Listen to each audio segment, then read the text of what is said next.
चलिए बात करते हैं ओला इलेक्ट्रिक मोबिलिटी के बारे में और समझते हैं कि भाई बेसिकली कंपनी के क्वार्टरली रिजल्ट कैसे रहे। 7 फरवरी 2025 को कंपनी के लेटेस्ट क्वार्टरली रिजल्ट आ गए हैं और मैं थोड़ा स्क्रॉल डाउन करता हूं तो मेरे सामने पूरा डेटा खुल के आ जाता है और जानने की कोशिश करेंगे कि भाई बेसिकली कंपनी ने कैसा परफॉर्म किया है। देखने में तो ऐसा आ रहा है कि भाई कंपनी के लेटेस्ट क्वार्टरली रिजल्ट कुछ खास नहीं रहे, थोड़े वीक रहे हैं और यहाँ कुछ हाईलाइट्स मैं आपके सामने रखूंगा जिससे कि आपको कंपनी की डायरेक्शन भी पता चलेगी। मैं डेटा थोड़ा जूम कर देता हूँ ताकि आपको अच्छे से समझ में आए। आपको बता दूं ये पूरा डेटा करोड़ के अंदर है और ये वाला जो कॉलम है ये है कंपनी के लेटेस्ट क्वार्टरली रिजल्ट और ये वाला जो कॉलम है ये सेकंड क्वार्टर का है और ये वाला अगर आप देखेंगे तो ये है पिछले साल का, यानी कि पिछले साल इसी क्वार्टर में कंपनी ने कैसा परफॉर्म किया। ये क्वार्टर 3 के रिजल्ट्स हैं और ये है गाइज 9 मंथ का डेटा, तो ये भी हम कंपैरिजन करेंगे। यहाँ पर आप देख सकते हैं जो कंपनी का क्वार्टरली लॉस है इस बार का 564 करोड़ के आसपास आपको देखने को मिलेगा और 9 मंथ का अगर आप टोटल लॉस देखेंगे तो 1406 करोड़ का लॉस आपको देखने को मिलेगा। वहीं गाइज हमें यह भी ध्यान में रखना चाहिए कि भाई पिछले साल से कंपनी का जो लॉस है वो बढ़ चुका है, 376 करोड़ से बढ़कर 564 करोड़ हो गया है। अगर हम कंपनी के रेवेन्यू फ्रॉम ऑपरेशन की बात करें तो इस बार का जो कंपनी का रेवेन्यू फ्रॉम ऑपरेशन 1045 करोड़ के आसपास रहा और जो कंपनी का टोटल एक्सपेंस यानी कि जो खर्चा है लगभग 1505 करोड़ के आसपास रहा। टोटल लॉस मैंने आपको बता ही दिया, 564 करोड़ के आसपास कंपनी ने किया इस बार। यहाँ पर हमें एक बात देखने को मिल रही है कि भाई जो कंपनी की कॉस्ट है वो काफ़ी ज़्यादा हो रही है और जो कंपनी का रेवेन्यू है वो कम होता हुआ नजर आ रहा है और इस कम रेवेन्यू की वजह से कंपनी प्रॉफिट नहीं बना पा रही।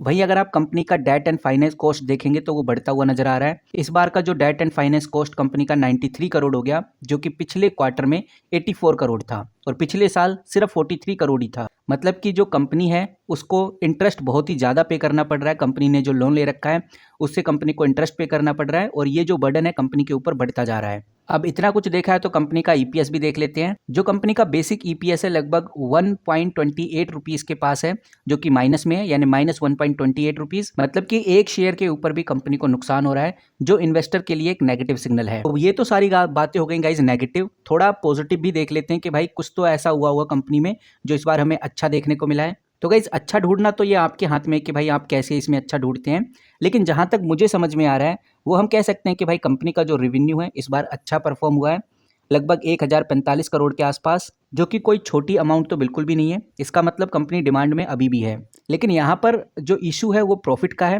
कंपनी प्रॉफिटेबिलिटी में नहीं आ पा रही जिसकी वजह से ओला काफ़ी ज़्यादा चर्चा में भी रहता है। वहीं अगर आप कंपनी की जो ये अदर इनकम है इसको देखेंगे तो 127 करोड़ के आसपास आपको देखने को मिलेगी। पहले 100 करोड़ थी, पिछले साल लगभग 75 करोड़ के आसपास थी।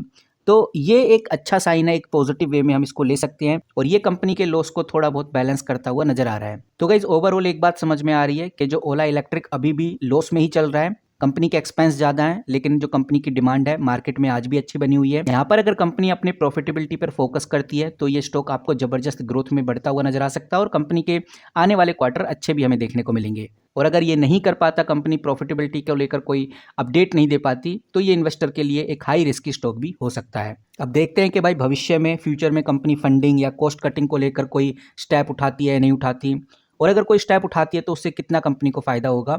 इन सब न्यूज़ के ऊपर हमें ध्यान जरूर देना होगा। बाकी गाइज मैंने ऑलरेडी ओला के ऊपर बात किया हुआ है, अगर आपने वीडियो नहीं देखी तो इस वीडियो के फर्स्ट कमेंट बॉक्स में मैंने लिंक डाल दूंगा, आप उस वीडियो को जरूर चेकआउट करिए। और इसी तरह से ओला इलेक्ट्रिक से रिलेटेड अपडेट के लिए हमारे चैनल को सब्सक्राइब कर सकते हैं। मिलते हैं गाइज किसी नई वीडियो के साथ, किसी नई अपडेट के साथ। तब तक के लिए take care and good bye.